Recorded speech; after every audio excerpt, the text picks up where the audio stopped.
Welcome, everybody, to today's Raleigh City Council meeting.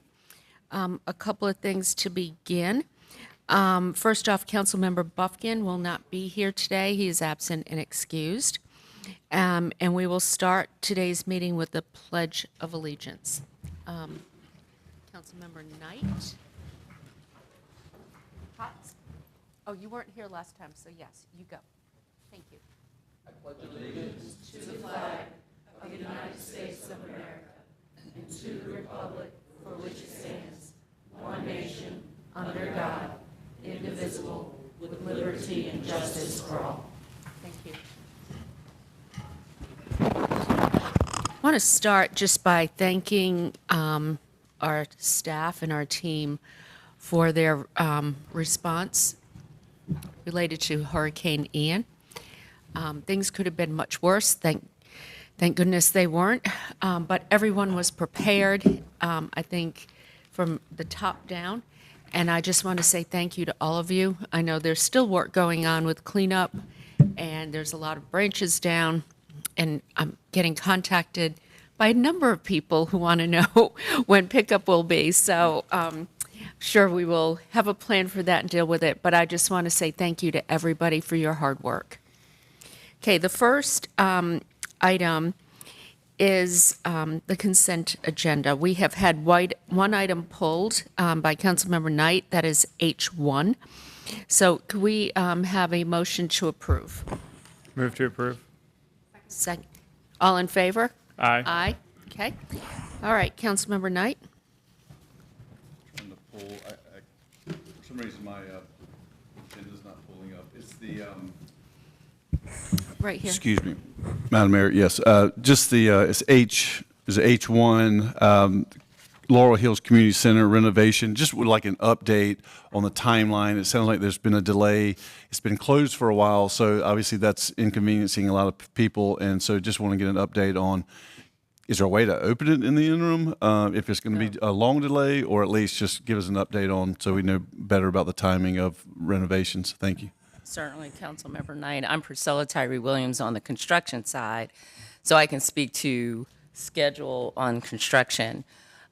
We delayed it because we only had one bid and we could not open. So as soon as we could, we rescheduled it for bids, and then we had two submit, and we were able to open. The contract duration is 365 days. So as soon as we're approved, we will then move to construction. So I'll defer to Parks to speak to operational aspects. So you're correct. Priscilla did speak. Oh, sorry, Stephen Bentley with Raleigh Parks. We do close a little bit early because we have to clean the entire center out. So we closed approximately a month early, clean all of our equipment out. Then it allowed for bidding, and then we had to rebid the project. So you're correct. There was a delay between the closing and then the actual construction commencement. So what is the timeline between, how much time is there going to be between the closing and estimate of construction starting? So we usually start between 45 and 60 days because we're not able to start until we get the contract signed. So we can definitely rush that and be in a position to have the notice to proceed issued timely to get construction started. Okay, that'd be great. Yes, And sir. all outdoor facilities remain open and usable. Okay, thanks. Yes, sir. Would you like to make a motion to approve? Move to approve that item, Madam Mayor. Seconded by Councilmember Branch. All in favor? Aye. Okay. That was unanimous, Clerk. Thank you. All right, next we have the report and recommendation of the Planning Commission.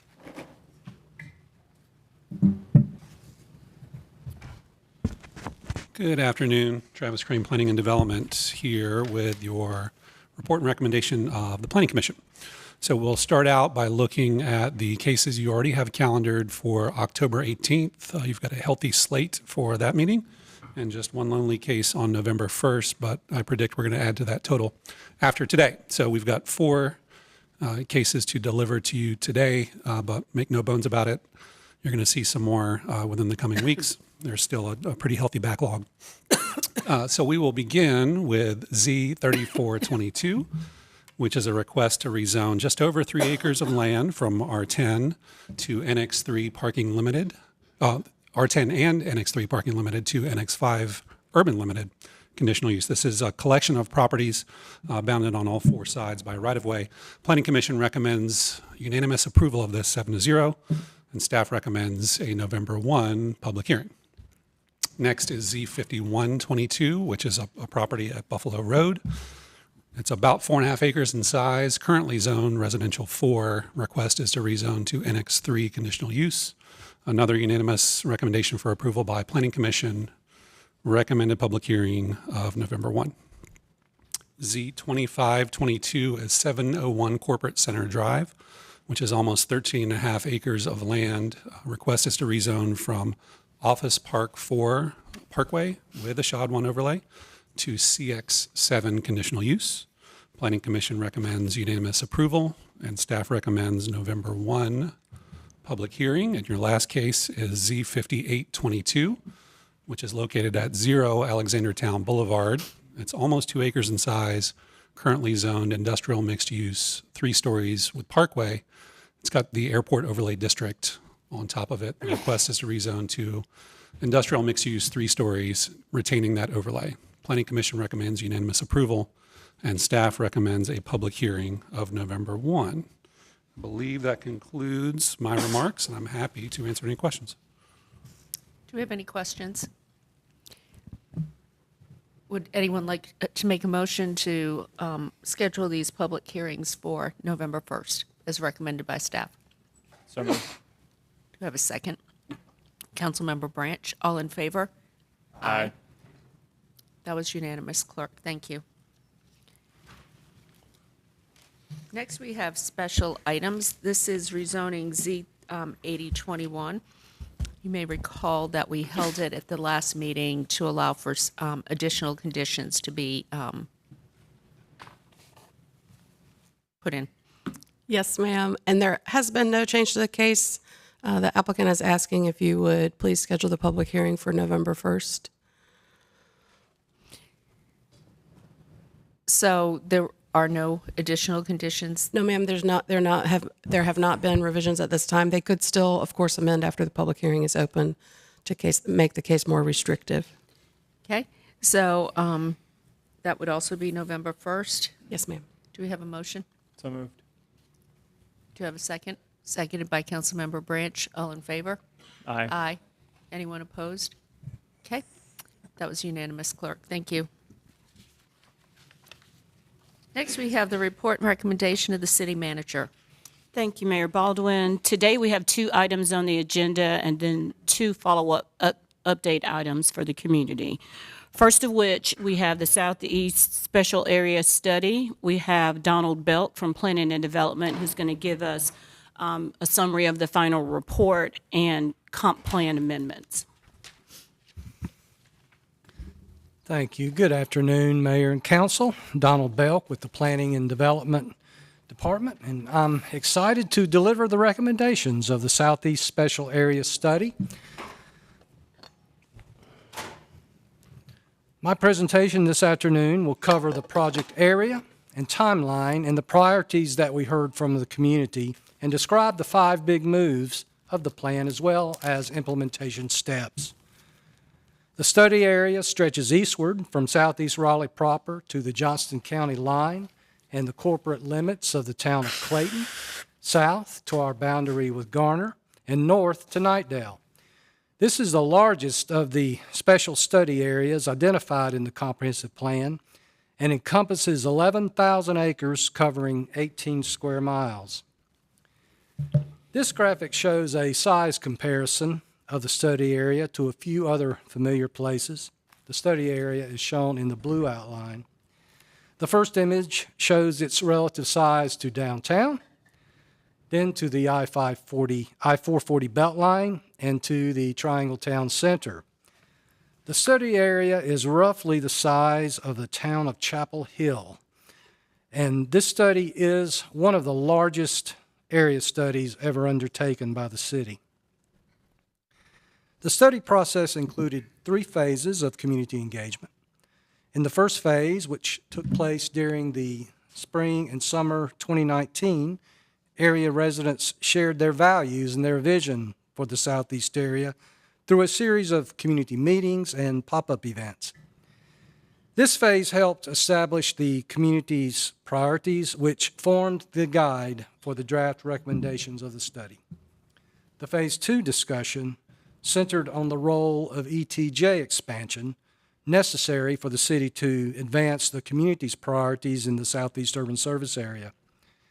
In Phase 3, a summary of draft recommendations was presented to the community, providing a perspective on how the city might guide development across these 11,000 acres based on planning best management practices.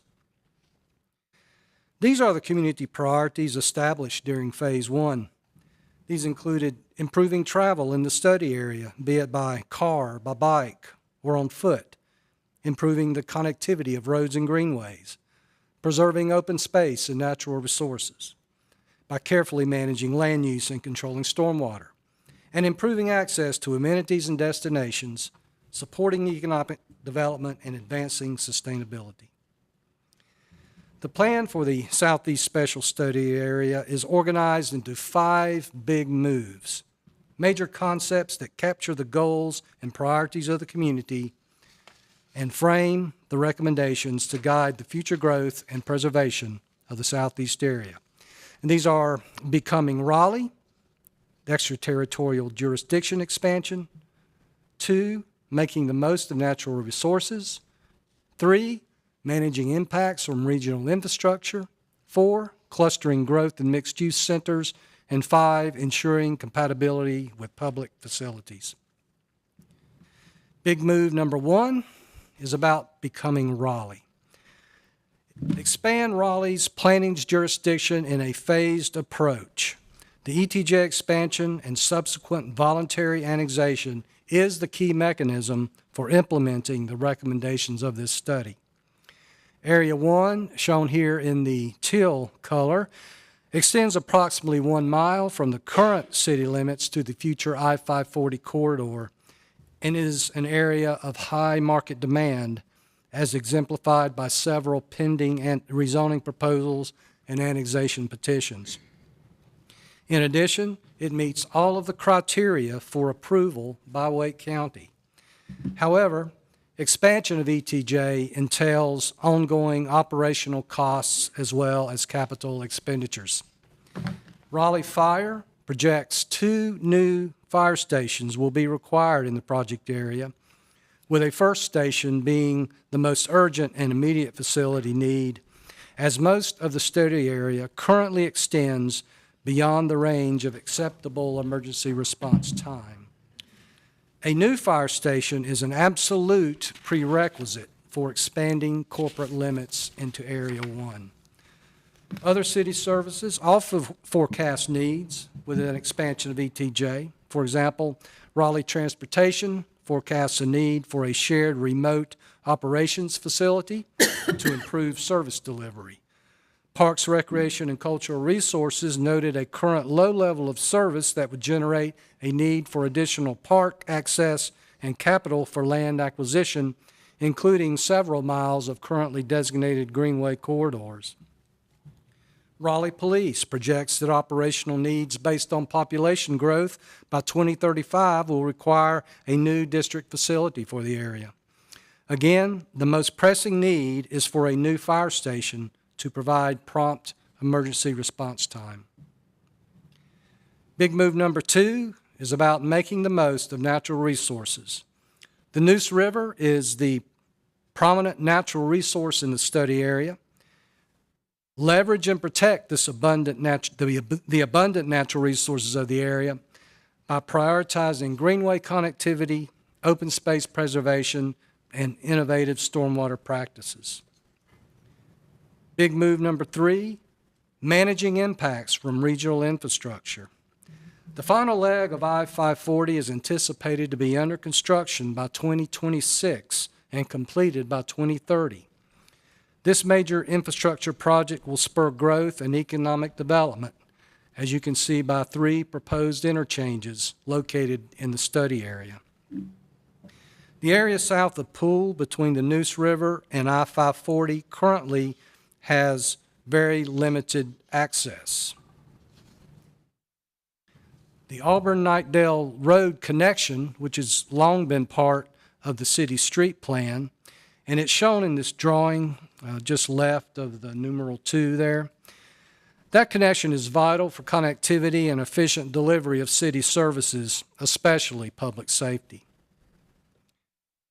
Big move number 4 is clustering growth in mixed-use centers. Other communities in Wake County have planned for and realized a sprawling, low-density development pattern around I-540 in the outskirts of their jurisdictions. Best planning practices and community priorities both indicate a different approach. Identify specific areas where it is appropriate to develop a mix of land uses and intensities to ensure a compact development pattern and facilitate preservation of open space elsewhere in the study area. This includes restrictions on low-density development in the study area.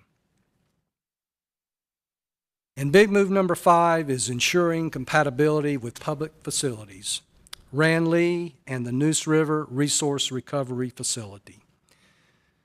We should surround public facilities with appropriate land uses, both to maximize the potential of publicly owned land while protecting future residents from the potential impacts of odor, dust, and noise associated with the Resource Recovery Facility operations and the future Fire Training Center on Raleigh. Moving to the implementation priorities, these are the actions to advance those 5 big moves. The top priority action of this study is the expansion of ETJ into Area 1. However, a new fire station is a prerequisite to that expansion.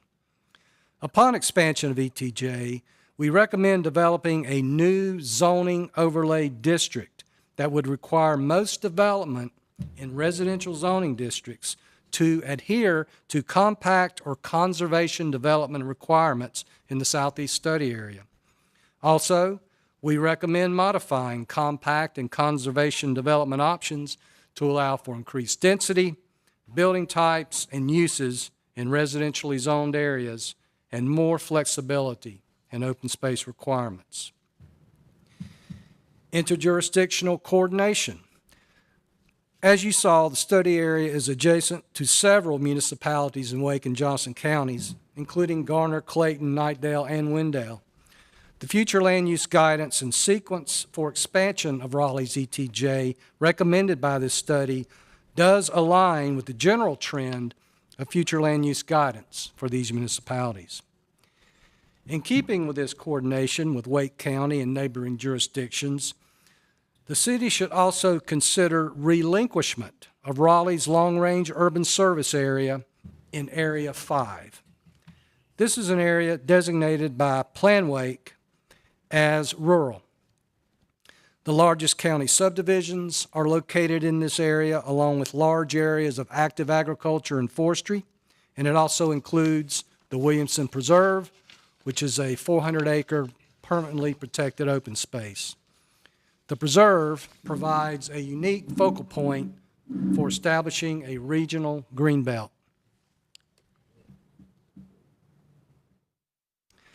Today, we present those final draft recommendations, which will consist of 2030 comprehensive plan amendments, including amendments to the future land use and urban form maps, area-specific guidance, and a phased approach for expansion of Raleigh's ETJ.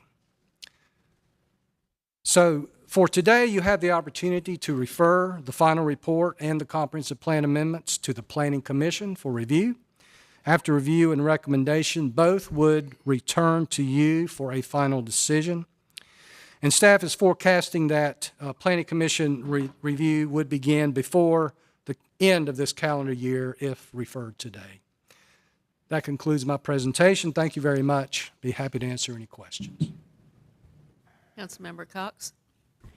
Yeah, for this study area, with these policy changes, what is the projected population for the study area, say by 2035 and beyond?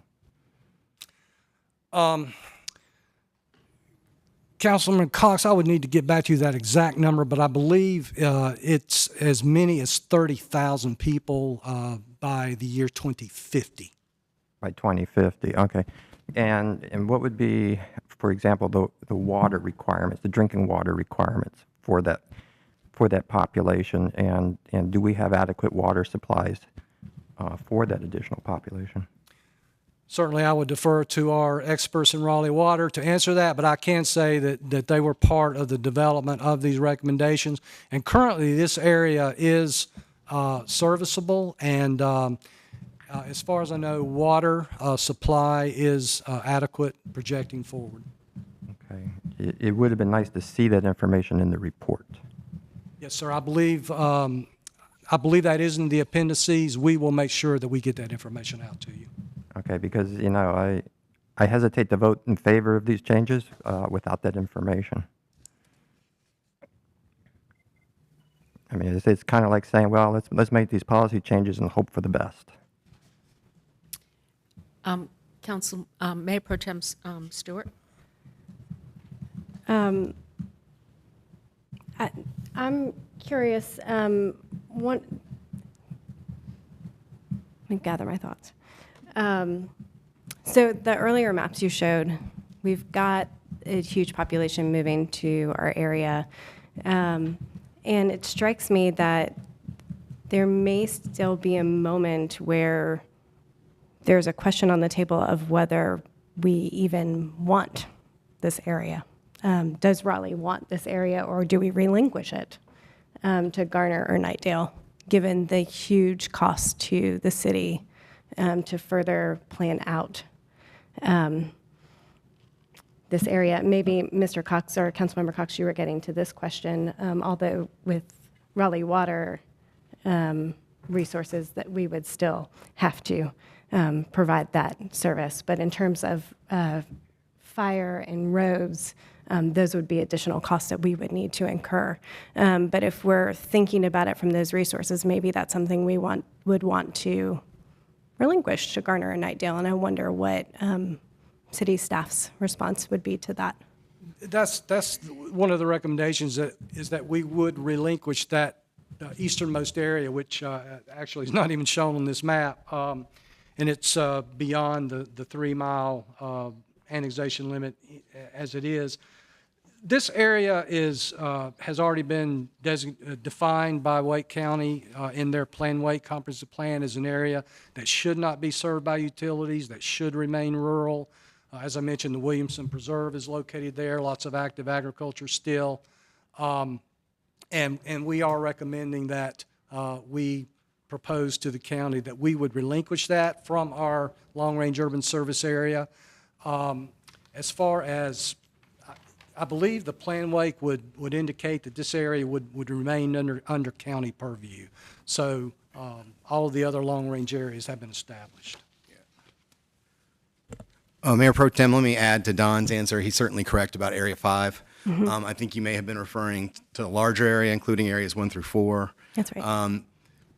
I'll say this. I think there is definitely risk, I would say substantial risk, in this area that growth would be revenue negative if we allow it to develop at low density single-family development.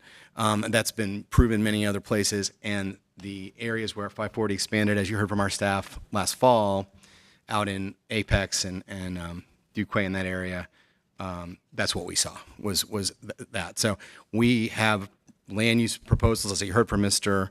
Belk, that would require, incentivize, and require, and there's a mix of both, a greater mixture of development so that we have a higher likelihood of having fiscally positive and transit supportive and higher quality development. So that's the goal and the vision with this. There is going to, the I-540 is going to come through this area within the next 5 or 6 years. And the market, as you heard from Mr. Belk, the market demand has already accelerated significantly.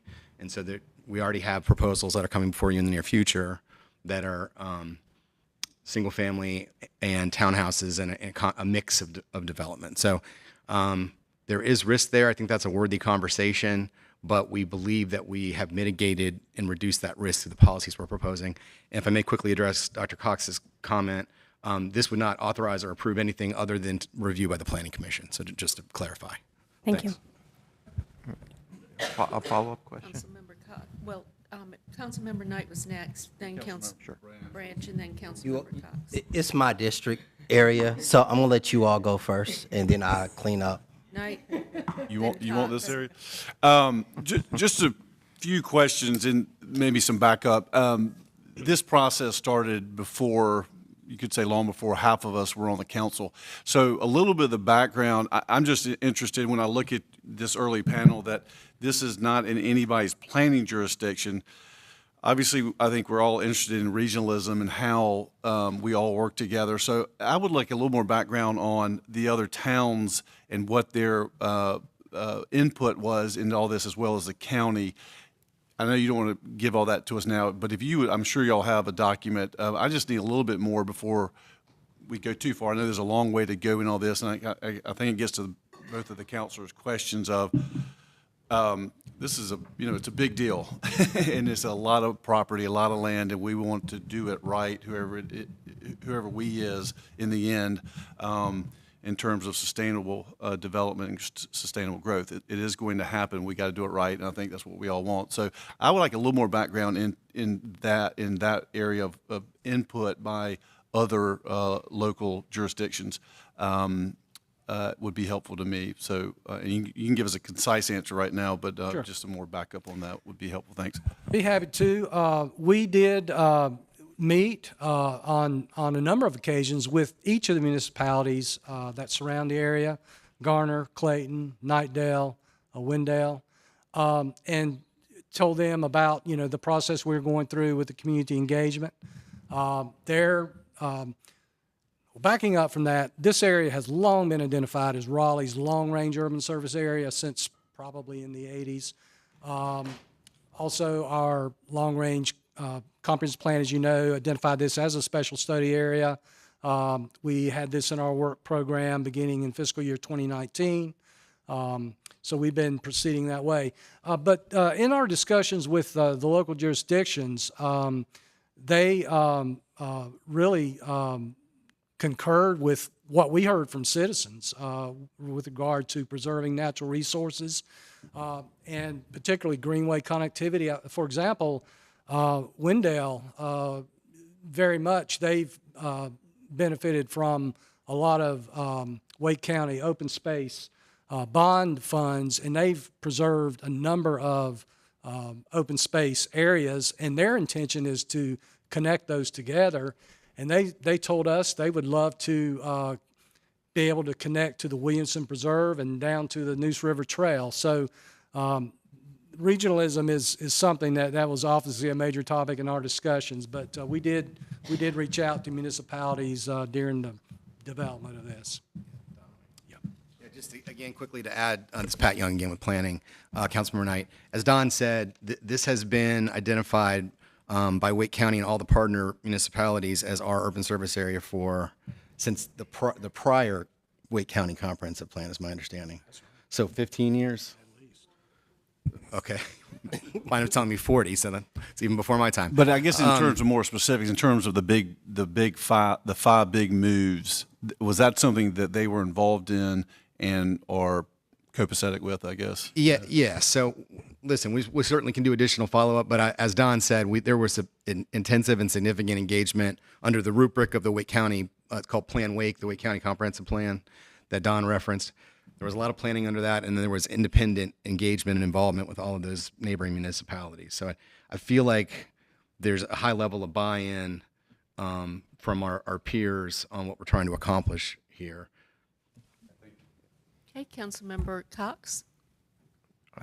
So just to follow up on the comment about the risk of being revenue negative,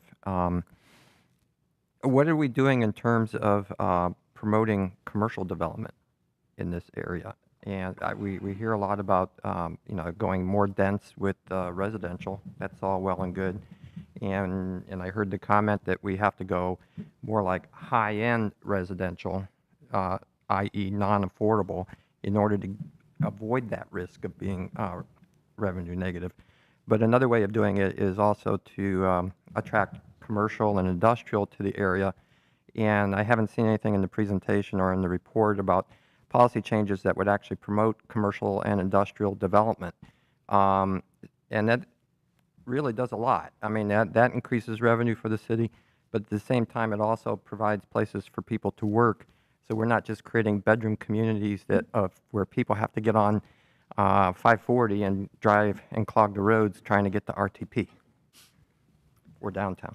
Yes, sir.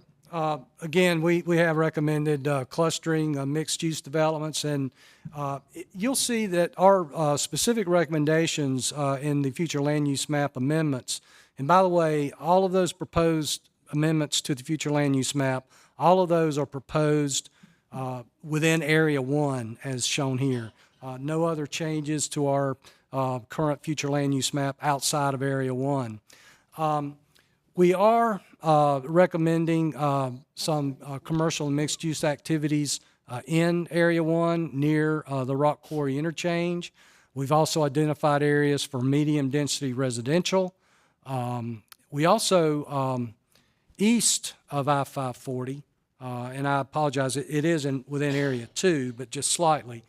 Just east of the I-540 interchange, between the interchange and the recovery facility, we're recommending a change to the future land use map for a fairly large area, changing that to business and commercial services for the purpose of establishing jobs and other businesses that can benefit the Southeast Raleigh as a whole. Okay, and then as far as the cost of housing is concerned, in order to reduce that risk of going revenue negative, it sounds like we're pushing for policies that will actually encourage high-end housing, and I'm not seeing the picture where we're actually encouraging affordable housing in the area. That certainly is a priority. We don't point out any specific programs toward that, but we hope through the course of developing incentives for higher densities that we can institute some of those incentives for affordable housing. Councilmember Branch. Thank you, Mayor. Thank you, fellow council members, for your comments, for your questions. This has been a process that I know I initially asked for and kicked off probably around 2017-18 timeframe. And I did that when I looked at the map and I saw that this area on the map is earmarked, in a sense, for Raleigh's growth area. What is happening, if over the last couple years, if anyone has looked at Nightdale, you looked at Apex, Fuquay, Holly Springs, 540 has changed that landscape tremendously. And it's changed it, even as staff has stated, in such a way that they were not in front of it. This is an opportunity for the city to be in front of the growth, instead of a case coming and we look up and it's been approved and it's built, because they'll go through the county. They won't come through the city. Bringing this into our ETJ does not bring it into our city limits.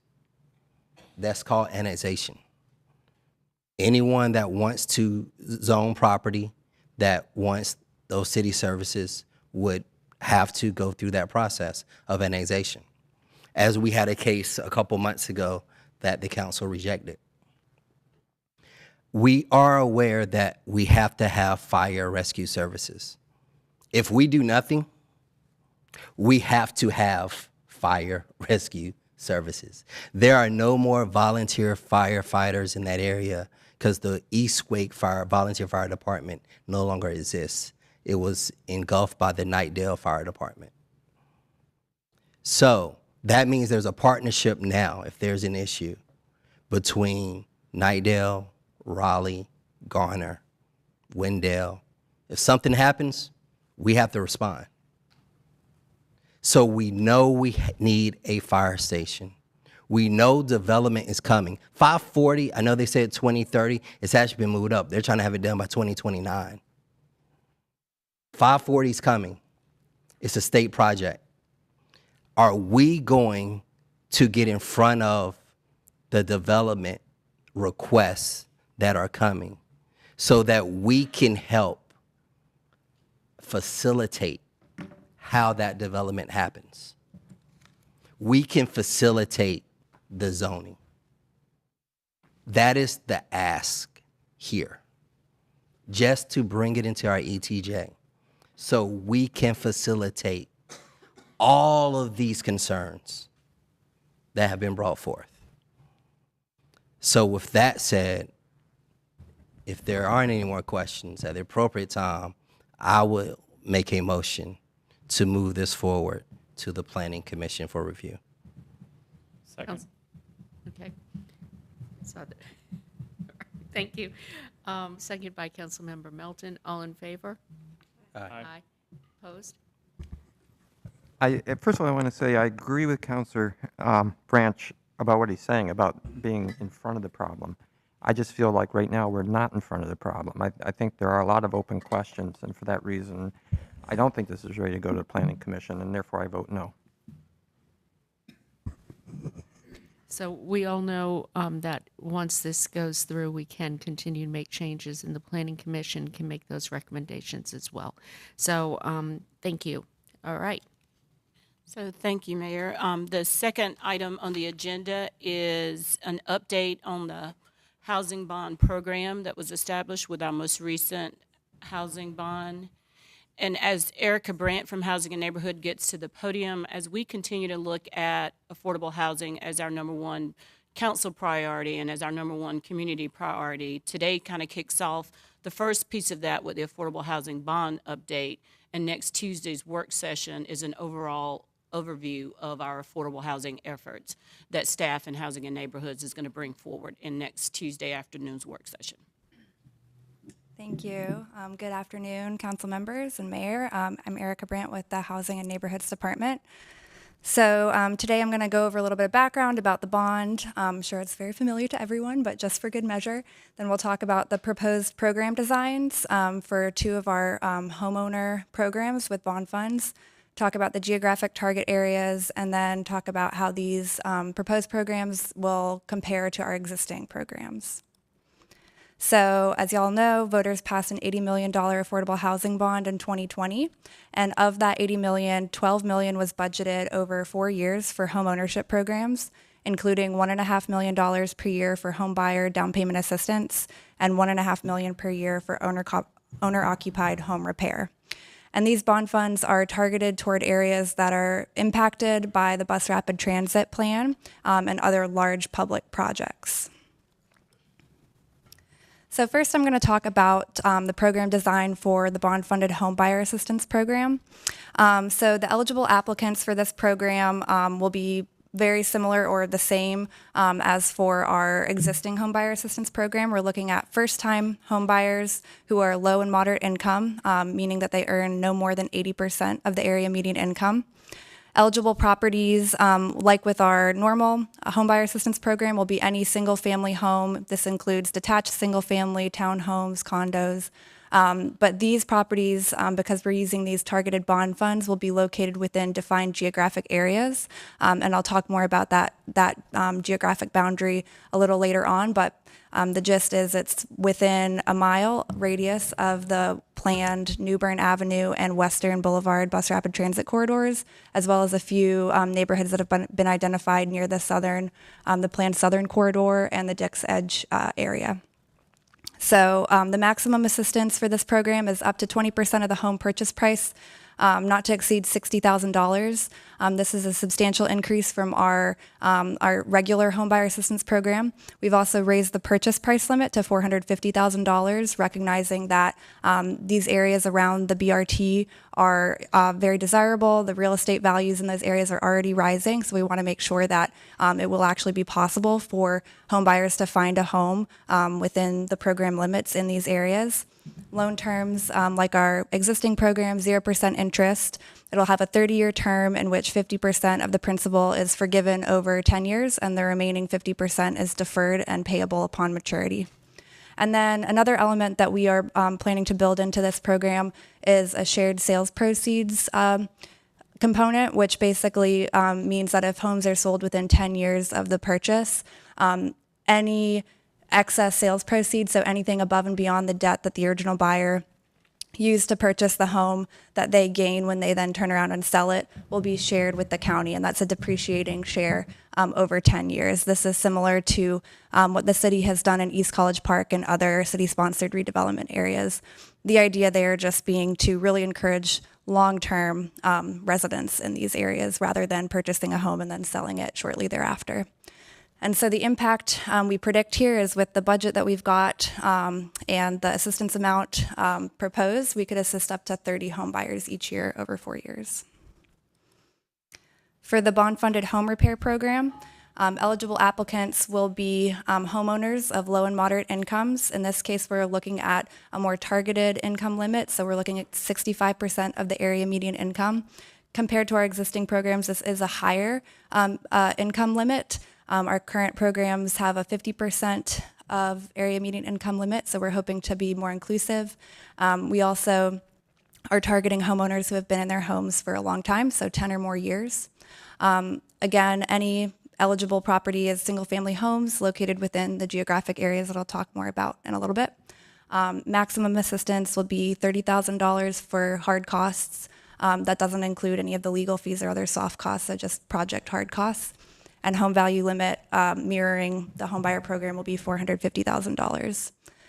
For the loan terms, we're using the same terms as with our current home repair programs, 0% interest, 5-year terms, and they're forgiven over those 5 years. For this program, we are planning to work through local nonprofits to implement and administer the program. This is similar to what we do with our limited repair program, just recognizing that the capacity to stand up a rehabilitation program is, well, it takes a lot of capacity, and we want to work with trusted partners in the community, nonprofits who are already doing work like this, to help us roll it out. And we predict that with our budget, we could assist up to 50 home buyers per year over 4 years.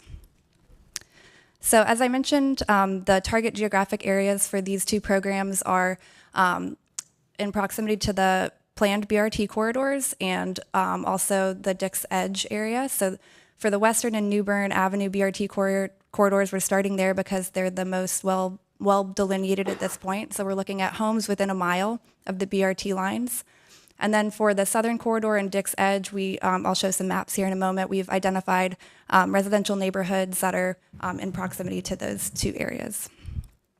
So here is a map showing the Fuller Heights, Wheeler Crossing neighborhoods kind of up on the upper left part of the map, and then Carolee in the central part of the map. And then further south, just south of 40, we've got the Wheeler Park, Carolina Pines, Cherry Ridge, Robinwood, and West Parkland neighborhoods sort of on the big red squiggle on the left, and then Parkland and Hertford Village just across South Saunders Street to the right. And just to reiterate the kind of comparison, how these new programs will compare to our existing programs.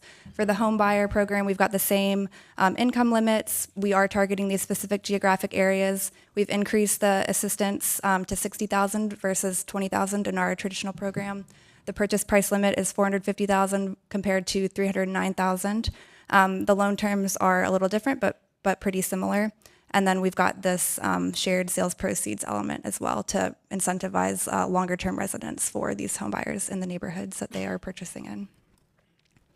And then with the home repair program, we've got a higher income limit, and we're targeting long-time homeowners who have been in their homes for 10 or more years, same geographic areas.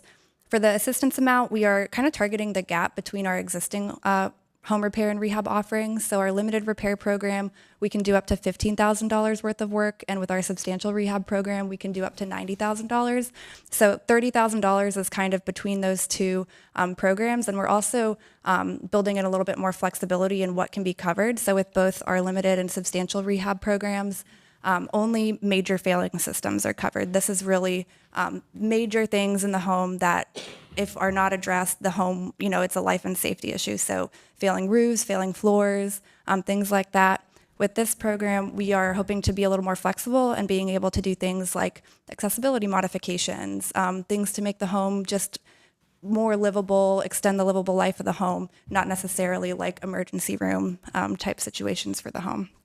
The home value limit, again, is higher for this program, recognizing that in a lot of these areas that we're targeting, there already has been an increase in home values. We want to make sure that we're able to assist folks who are living there. The loan terms will be the same, and as with our limited repair program, we're going to put out a solicitation for a nonprofit administrator. So our next steps are finalizing these program guidelines, creating program marketing materials and a marketing plan, and then putting out an RFP for the home repair program to find an administrator or multiple administrators. And I'll be happy to take any questions. Mayor Pro Tem Stewart. I'm on a roll today. Thank you for this. This is super helpful. One thing I wanted to throw out there, we were at I say we because I and a few of our staff members were at the Housing Works Conference a couple weeks ago where the city got an award. And at one of the presentations, there was this wonderful idea that was put out there that was talking about breaking the cycles of generational poverty. And for our home buyer program, one nugget that was put out there, and it was, I say a nugget because it's literally changing one word in our programs. It is from first-time home buyers to first-generation home buyers. And I wonder if that's something that staff can take a look at, is with our home buyer program, what could that do for who we're serving and how we're really looking at how we're breaking that, that cycle of generational poverty and how we're helping our community. So instead of first-time home buyers, first-generation home buyers. Yeah, that's a great suggestion. Awesome. Thank you. Any other questions? Okay, I just want to say I think this is really well thought out. I have been approached by several people about the lower levels on the home repair program. So I think increasing that for both programs makes a lot of sense and reflects our new reality. I also like the 50-50 split idea. I think this was really well done. So thank you. Thank you. Councilmember Fort. I just want to make a comment and then also say thank you. A number of these communities are in my district, and as I know with the BRT coming and some of the other proposals, there have been some folks who've had some anxiety about being able to stay in their homes. So I think this is a great project that's being put forward that can help folks maintain their ownership in this community as the community starts to expand and grow. So appreciate the hard work by the staff. Okay, do we need a vote? Councilmember Fort. If we do, I'll go ahead and make the motion. If there's a motion that's necessary or required, that we move this on to the next phase. Second.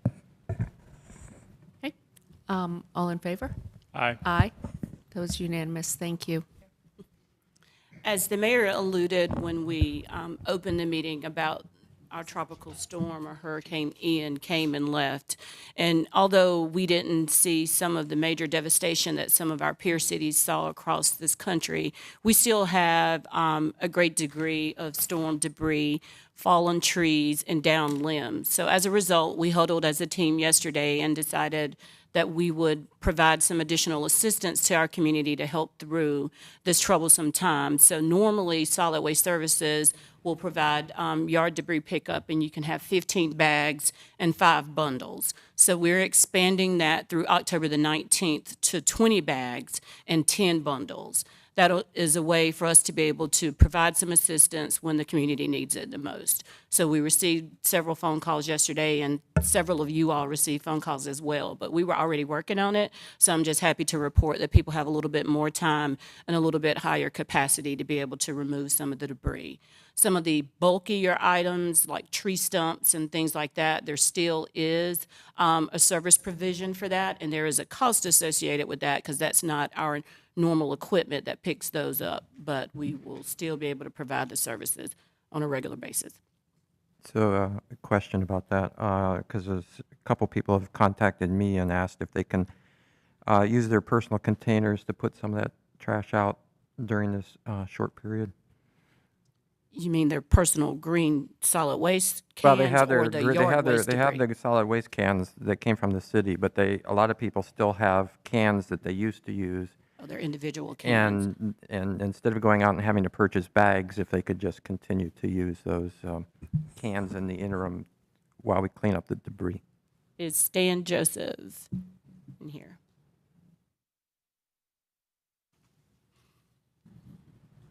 Good evening, Mayor and Council. Stan Joseph, Solid Waste Services. I would say that if we were to allow the customer-owned containers, we kind of go backwards regarding some of the concerns that we had with them, including safety, cracking, damage to them, and those sort of things. So I think that at this, and additionally, because of staffing issues, we're really extending ourselves right now by picking up the additional volume from the storm debris. My concern is that if we have to go pick up 4 or 5 70-pound customer-owned containers, that we don't have the ability to be able to service the entire city. We'll be extending ourselves where we may leave some residents out because the days are getting shorter, the routes are getting longer, we lose light, and it becomes a safety issue. So at this time, I would not recommend that. Since we have Mr. Councilmember Knight. Joseph at the, you should know better. This kind of relevant question to the storm. We had 3 big trees go across power lines, all within about a block in our neighborhood. Duke and their contractors did a good job of coming out and getting that removed, and I saw some parks folks and some other folks out there from the city appreciated that, so good work on that. They do leave some big limbs and pieces of debris on the side of the road. It's not clear if it's in public space or in somebody's front yards and stuff when they do this. Is that picked up by us, or is that Duke's responsibility to come get that that debris that's left there? As I'll let Mr. Moore speak. Okay, thank you.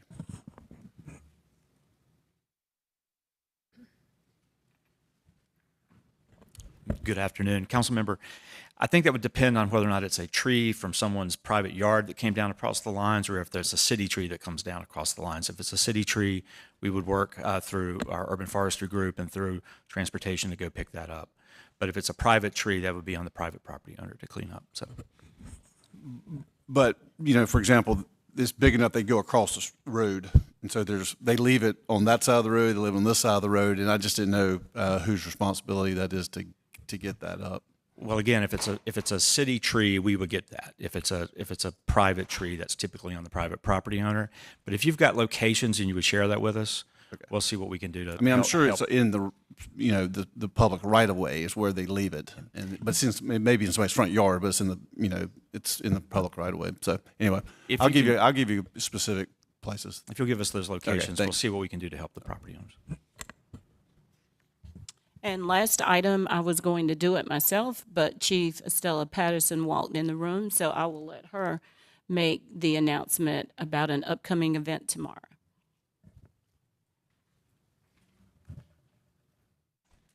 Yes, good afternoon, Mayor and Council. I want to share with you, tomorrow is National Coffee with a Cop Day. We are super excited because we have 2 fantastic partners in our city that is going to host 6 events across the city for our officers. So it's a great opportunity just for you to come out, have some coffee, and have some conversation with our heroes who are working every single day. So our 2 partners are McDonald's and Fifth Third Bank, and it's the McDonald's at 3424 Pool Road. They're going to start from 8 to 9 a.m. tomorrow with Coffee with a Cop, and then we have 5 locations with Fifth Third Bank throughout the city. So if you are available, please come out, and also to the public, anybody is welcome to come out and just have those conversations with our officers. Thank you. That concludes my report today. Thank you.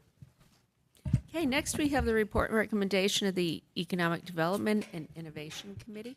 Timed that perfectly. We've got 2 things, I guess one thing to report out, but it's in 2 recommendations. So the first is the committee recommends approving staff's recommendation of $500,000 in Arpa funding to be utilized for the Business Alliance Assistance Program The committee requested that staff continue to explore solutions to assist alliances with any of the compliance parameters surrounding the program. So moved. All in favor? Aye. Aye. Anyone opposed? Okay, thank you. Unanimous, clerk. The second one is the committee recommends approving staff's recommendation of $186,810 in ARPA funding to be utilized for the Digital Connectors Program. The committee also mentioned potentially reaching out to various tech companies in the area for possible funding and/or equipment opportunities. So moved. Second. Corey and I are thrilled about this. So we've been asking for expansion of this program for quite a while. So we're thrilled to see this. It's one of my favorite programs that we run as a city, and it really changes kids' lives. So all in favor? Aye. I know no one would be opposed to that. Thank you. And then it says we still have an item pending. I guess we still have an ARPA fund. Is Mr. Raleigh in here? You do have. Okay, so we still have one item of ARPA funding, I believe. So we will take that up at our next meeting, which will be Tuesday, October 25th at 1:30 p.m. in council chambers. Okay. Growth and Natural Resources. No report. We do have a meeting on October 25th at 4 p.m. In this room. We have one item pending that we will be taking up, which is EAB's annual report, where we'll be discussing energy use in new and existing buildings. That is all. Okay, thank you. Safe, Vibrant, and Healthy Community Committee. We did meet on the last, I'm looking at the date of the next meeting. We did meet, but I will tell you, we had, I think, a very insightful meeting with the county to talk about white flag efforts and also the need for a day shelter and other types of shelters. Some of the things we brought up were families, people who own pets who find themselves unsheltered. How are we going to look at all of this? And the county is going to issue an RFP in October to conduct that study on what are the gaps, what do we need to do, where are we going from here. We also had questions about white flags, since that is something that has been handled by the partnership to end and prevent homelessness, and also asked questions about strategy. Who's going to be the big overall thinker on housing policy, and then how will the county work with these partners to make sure we achieve our goals. So that discussion is continuing, and it remains in committee. Also, we did have a discussion about the municipal service district. We expect to hear back from the Midtown Raleigh Alliance on whether they will pursue funding for an MSD study. And I'm going to put that on the calendar or on the agenda for our meeting on the 25th at 11:30, along with the ARPA opportunities for food security programs in housing and homelessness. Thank you. Transportation and Transit. Thank you, Madam Mayor. Our next meeting is October the 27th. At our regular scheduled time on Thursday. We will be discussing items 1917 and 1918. And if time permits, we will also discuss item 1915. These are Six Forks road transportation issues, rezoning of the North Hills assemblage, and the Environmental Advisory Board annual report.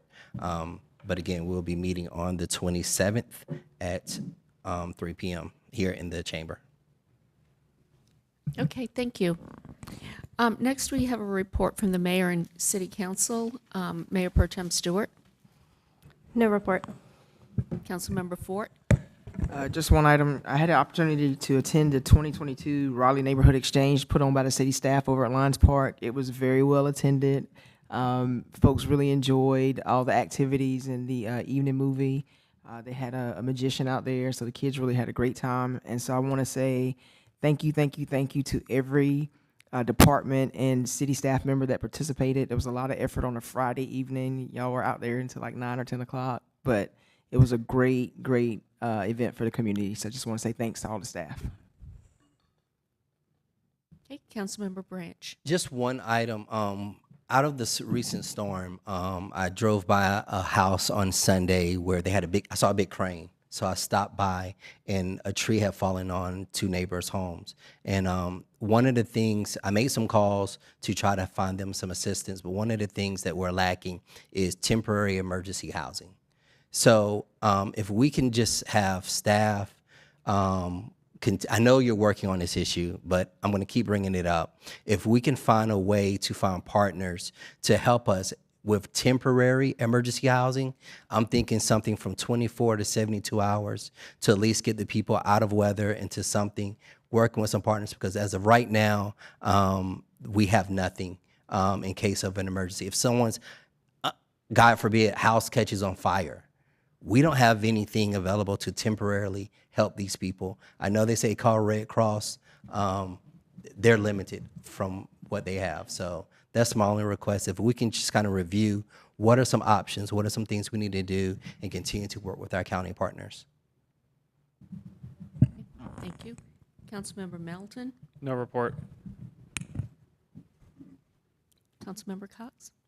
A couple days ago, I spoke with the city attorney about a Board of Adjustment case that's going to the board on Monday, and it's a request for a variance regarding the minimum forestation protection in the Falls Lake watershed. I find the case very concerning because they're asking for a variance to go from a minimum 40% forestation down to 25% forestation. And based on my conversation with the city attorney, my understanding is that in order for the city to oppose this variance, we would need to have a vote on council authorizing the city attorney to pursue that action. And I wanted to put that forward. Again, the meeting is coming up this Monday, and as I understand it, what the city attorney would do at this point would be to ask for a continuance in order to be able to look into it and prepare.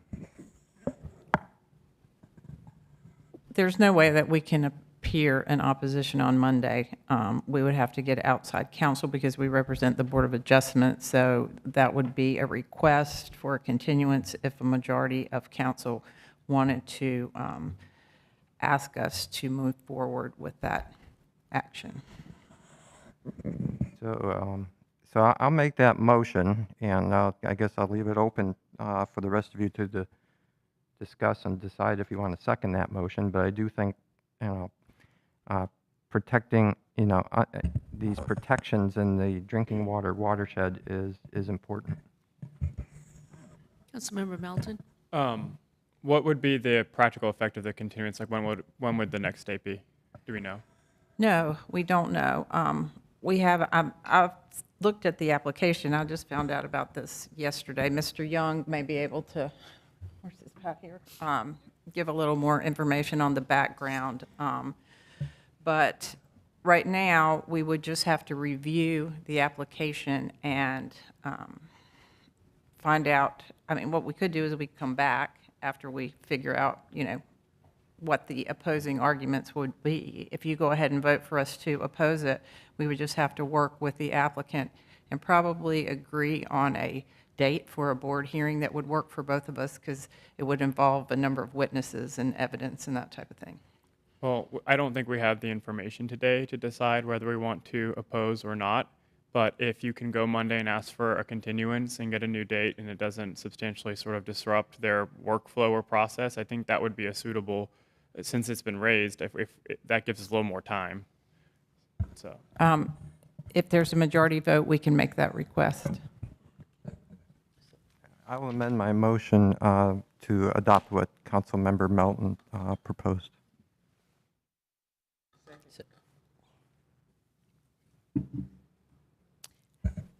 So just say, I wish, Councilmember Cox, you had informed us about this sooner, so we could have been No, a I little just more found out about it yesterday educated. myself when I talked to the city attorney. Because I think we're all kind of surprised sitting here at the table and not having adequate information to really make a decision.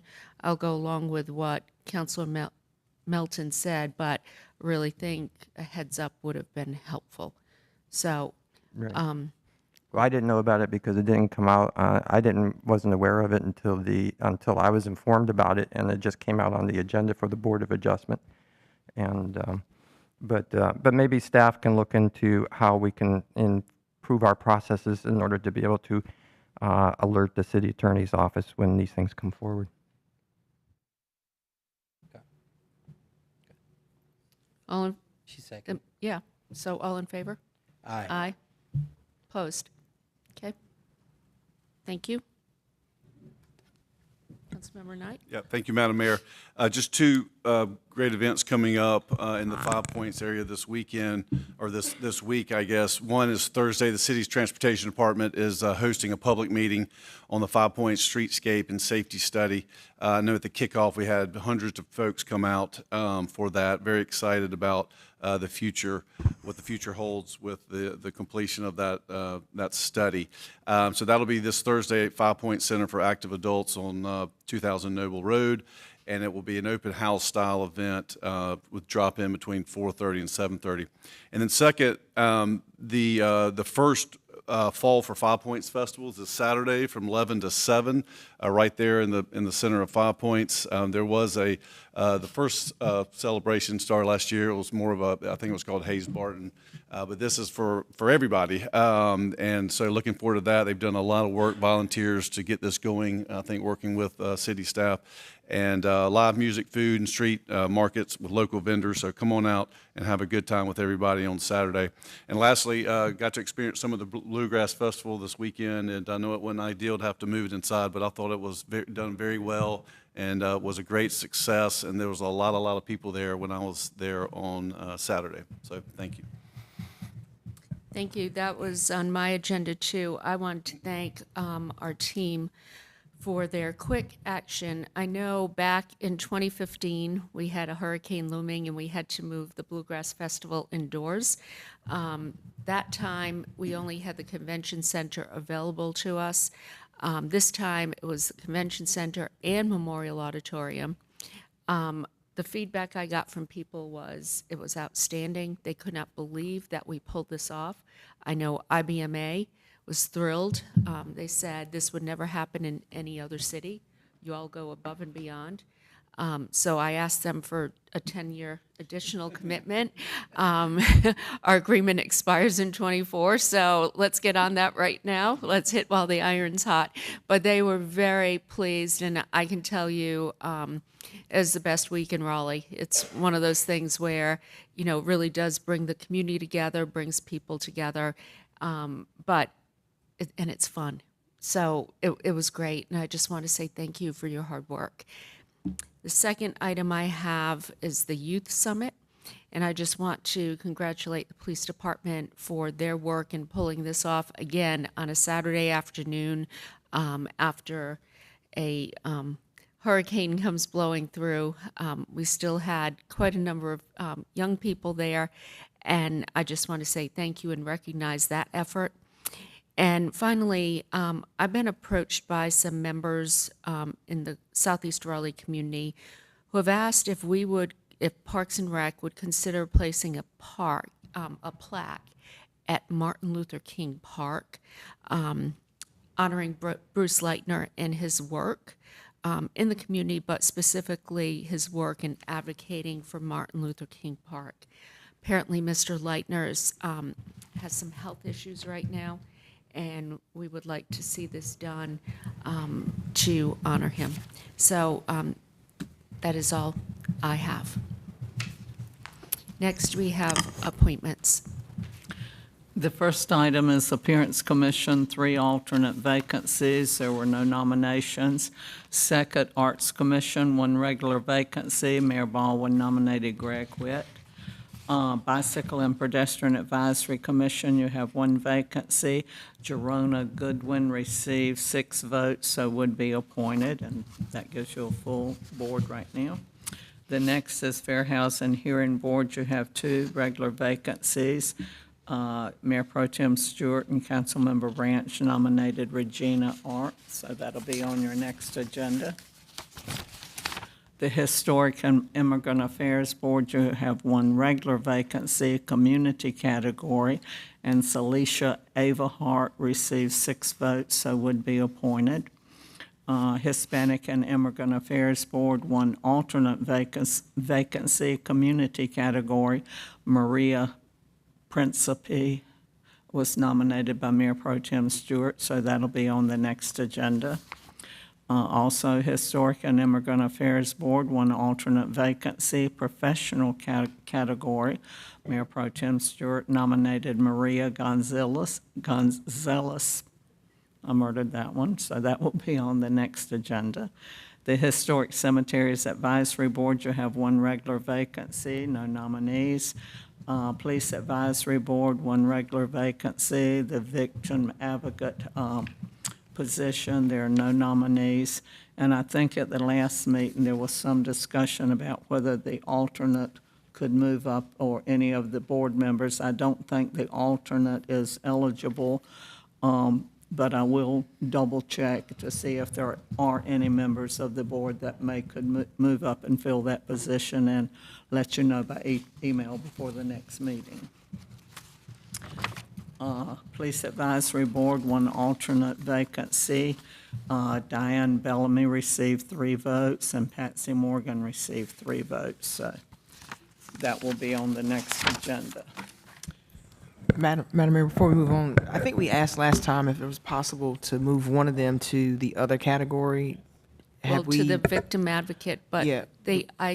I thought that you were going to check to see if your nominee had that background.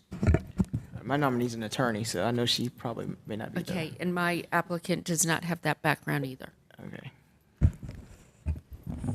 I was going to say one thing that may be helpful is if there's another alternate that could move into the victim's advocate role, then both of these nominees could take the open alternate spot. So why don't we get that information before the next ballot? And then I think we got to try to get to 5. So let's make it happen next ballot. I will double check on both boards to see if we have somebody that could actually move, and let you know what possibilities we have. Okay, the next is under nominations. You have Arts Commission, 1 vacancy. Let me catch up here. A resignation has been received from Isabel Villa Garcia, so that's the vacancy you have there. Next is the Historic Resources and Museums Advisory Board, 2 regular vacancies. The terms of Holmes Harden and Edna Rich Ballantyne are expiring. Mr. Harden is not eligible due to length of service. Ms. Ballantyne is eligible and would like to be considered for reappointment. I will nominate Ms. Ballantyne for reappointment. Do we have a second? Mayor Pro Tem Stewart, all in favor? Aye. Anyone opposed? Okay, unanimous, clerk. Okay, excuse me, are you nominating her or recommending her reappointment? Her reappointment. Oh, okay. Just want to make sure. Okay, the next is the Human Relations Commission. You have 4 regular vacancies. The terms of Crystal Hill Melvin, Jim Mello, and Keith Carlson and Mary Thompson are expiring. Mr. Carlson is not eligible due to length of service. The others are. Okay, I would like to nominate Johnny Hackett.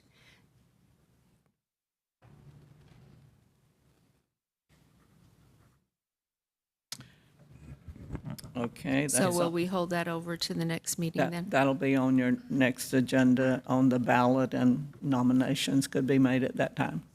Okay. And I wanted to co-nominate Johnny as well as for this position. And I think also, I know I sent an email for the other 3. Do we need to nominate them to be on the ballot? Or I was just going to say, so at least they're on the ballot, and then we On the vote Human through. Relations? Human Relations. If Yeah. that's your desire, we'll put the 3 nominees plus the new one on the ballot, and you can vote at that point, and make additional nominations if you so desire. That's all I have on that. Okay, thank you. Next, we have the report and recommendation of the city attorney. No report today. Report and recommendation of the city clerk. You received 2 sets of minutes in your packet, the September 20 work session and regular session, for consideration of approval. All in favor? Aye. Okay.